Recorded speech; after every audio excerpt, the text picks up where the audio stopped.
जय श्री कृष्णा मित्रों, हमारे चैनल के अंदर आपका स्वागत है। दोस्तों, आज हम आपको बताने वाले हैं जन्माष्टमी विशेष दोस्तों कि मोर पंख से कैसे आप अपने जीवन के अंदर तरक्की कर पाते हैं और मोर पंख के माध्यम से आप किस प्रकार अपने जीवन के अंदर प्रसिद्धि को हासिल कर पाते हैं। दोस्तों, मोर पंख कोई साधारण चीज नहीं है। इसे कोई व्यक्ति सच्चे तरीके और सही स्थान से अपने घर के अंदर रख लेता है तो उसके जीवन के अंदर धन रूपी बरकत देखने को मिलती है। व्यक्ति देखते ही देखते मालामाल हो जाता है, क्योंकि दोस्तों जिस मोर पंख को देखते ही व्यक्ति का मन प्रसन्न रहने लगता है और भगवान श्री कृष्ण जो कि दोस्तों देवता होने के बाद भी मोर पंख को अपने माथे पर स्थान दिया था, अर्थात इसका स्थान इतना पवित्र है कि सर्वोच्च शिखर अर्थात भगवान श्री कान्हा ने भी अपने मुकुट के ऊपर इस मोर पंख को स्थान दिया था। तो दोस्तों, अगर आप चाहते हैं आपके जीवन के अंदर कोई समस्याएं हैं, विकार है, आप दूर करना चाहते हैं, तो आप अपने घर के अंदर यहाँ मोर पंख रख दीजिए। आपके जीवन की वह सारी बाधाएं दूर होने लगती हैं। तो दोस्तों, बात करते हैं कि आपको आखिर घर के किन कोनों के अंदर मोर पंख रखना चाहिए। लेकिन आगे बढ़ने से पहले आपसे निवेदन है, इस वीडियो को पूरा और अंत तक देखें और साथ ही साथ कमेंट के अंदर जय श्री कृष्णा जरूर लिखें। दोस्तों, सबसे पहले दोस्तों आज के समय बिना धन के व्यक्ति की हर चीज अधूरी मानी जाती है। धन है तो व्यक्ति के पास सब कुछ है और बिना धन के व्यक्ति के जीवन के अंदर कुछ भी नहीं होता। तब दोस्तों आपको धन प्राप्ति के लिए पहला मोर पंख रखना है। आप क्या करें कि अपने घर के अंदर मोर पंख लेकर आ जाए, जो कि 10-12 आप जिस प्रकार अपने घर के अंदर रखना चाहते हैं आप मोर पंख लेकर आ जाएं। उसके बाद जन्माष्टमी के दिन जब भगवान श्री कृष्ण की पूजा करते हैं तब आपको वह मोर पंख भगवान श्री कृष्ण के चरणों के आगे चढ़ा देने चाहिए और उसके बाद उन मोर पंख को आपको अपने हाथों के अंदर लेकर ओम क्लीं कृष्णाय नमः, ओम क्लीं कृष्णाय नमः इस मंत्र का लगातार 111 बार आपको जाप करना है। उसके बाद आप अपने जीवन के अंदर धन प्राप्ति और जो भी चीज आप चाहते हैं उसकी मनोकामना मांगते हुए मोर पंख अपने हाथों के अंदर रखें। और दोस्तों, उसके बाद परिवार के जो भी सदस्य रहते हैं उनके ऊपर से भी 7 बार आप उस मोर पंख को घुमा लें और घुमाते समय ओम क्लीं कृष्णाय नमः, ओम क्लीं कृष्णाय नमः इस मंत्र का मन ही मन आप जाप करते रहें। और दोस्तों, उसके बाद आखिर के अंदर उस मोर पंख को आप अपने जो आपने दीपक भगवान श्री कृष्ण के सामने लगाया है वह दीपक के ऊपर से भी 7 बार घुमा लें और घुमाते समय ओम क्लीं कृष्णाय नमः इस मंत्र का जाप करें। और दोस्तों, आपने देखा होगा कि मोर पंख के ऊपर चंद्रमा की तरह आकृति रहती है और साथ ही साथ ब्रह्मांड जैसा भी इसके अंदर छुपा रहता है। और इसका तत्व यह है कि अपने आसपास नकारात्मकता को मोर पंख फटकने नहीं देता और जो कोई व्यक्ति घर के अंदर मोर पंख लगाता है उसकी सारी मनोकामनाएं पूरी करने का कार्य भी मोर पंख करता है।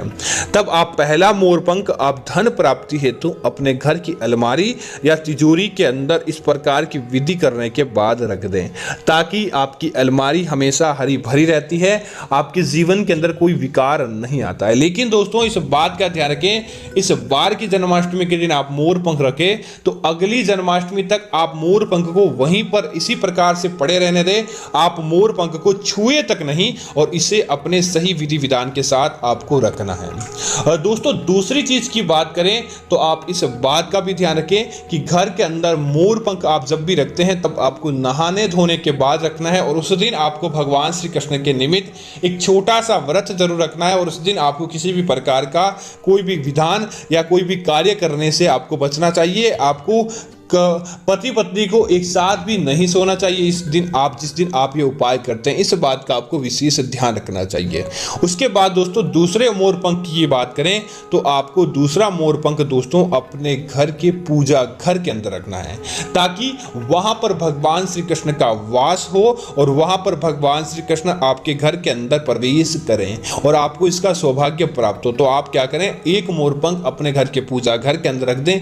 तीसरा मोर पंख दोस्तों आपको अपने घर की रसोई घर के अंदर रखना है दोस्तों, कहीं क्योंकि जैसा हम अन्न खाते हैं उसी प्रकार हमारा मन होता है और उसी के अनुरूप हमें परिणाम मिलता है। और दोस्तों जन्माष्टमी जैसा मौका बार बार नहीं आता, तब आप क्या करें कि तीसरा मोरपंख आप अपने घर की रसोई घर के अंदर रख दें, ताकि आपके घर और आपके परिवार के अंदर अन्न की सात्विकता बनी रहती है और आपको उस अन्न का फल भी प्राप्त होता है। इसीलिए आपको तीसरा मोरपंख आपकी रसोई घर के अंदर रखना है। दोस्तों चौथा मोरपंख आपको आपके शयन कक्ष के अंदर, अपने शयन कक्ष के अंदर ऊंची दीवार पर आप किसी भी सहायता से फोटो फ्रेम के अंदर या कैसे भी आप जैसे चाहते हैं अपने शयन कक्ष के अंदर रखना है।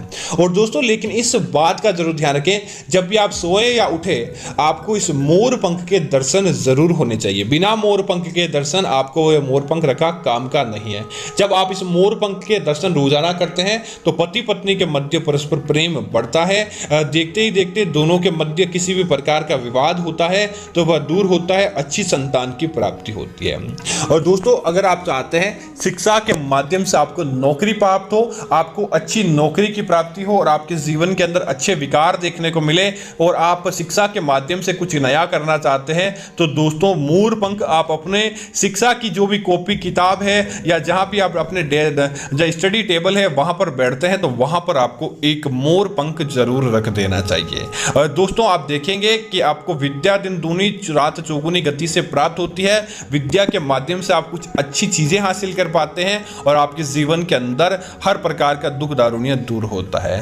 और दोस्तों आपको एक मोरपंख कहाँ रखना है, तो दोस्तों अपने घर के मुख्य द्वार के अंदर की तरफ या बाहर की तरफ लाल धागे के अंदर बांधकर आपको एक मोरपंख लटका देना चाहिए या बांध देना चाहिए। क्योंकि दोस्तों मोरपंख जहां होता है वहां पर नकारात्मक शक्ति फटकती तक नहीं है, वहां से नकारात्मकता अपना स्थान कोसों दूर कर लेती है।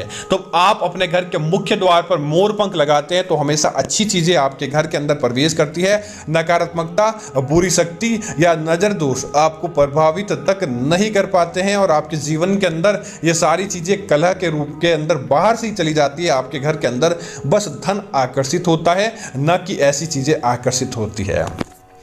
इसी तरह दोस्तों आपको अगला एक मोरपंख अपने घर के अंदर, आपने जहां तुलसी का पौधा लगाया है आपको तुलसी के पौधे के अंदर मोरपंख जरूर रखना चाहिए। जिससे क्या होता है दोस्तों, आपकी तुलसी का प्रभाव कई गुना तक बढ़ जाता है और भगवान शालिग्राम, जिसे भगवान श्री विष्णु का ही रूप माना जाता है, भगवान श्री कृष्ण का ही रूप माना जाता है और उनकी भी महत्ता कई गुना बढ़ जाती है। और जहां आप रखते हैं उसके बाद तुलसी कभी भी सूखती नहीं है और माता तुलसी का भी आशीर्वाद आपके जीवन के अंदर देखने को मिलता है। इसी तरह दोस्तों अगला मोरपंख आपको अपने घर के अंदर जहां वास्तु दोष लगता है, आपको लगता है कि जहां आपको सर्वाधिक नकारात्मकता का सामना करना पड़ता है या आपके घर के अंदर जहां पर वास्तु दोष होता है वहां पर आप उस मोरपंख को रख दें, ताकि आपके घर का वास्तु समाप्त हो जाता है और आपको उचित परिणाम देखने को मिलता है। उसके बाद दोस्तों इस बात का ध्यान रखें, जन्माष्टमी है तो भगवान श्री कृष्ण के मंदिर के अंदर भी आप प्रसाद के साथ एक मोरपंख जरूर चढ़ाएं, ताकि कान्हा जी का सच्चा आशीर्वाद आपको प्राप्त हो सके। तो दोस्तों मैं उम्मीद करता हूं कि यह जानकारी आपको अच्छी लगी होगी।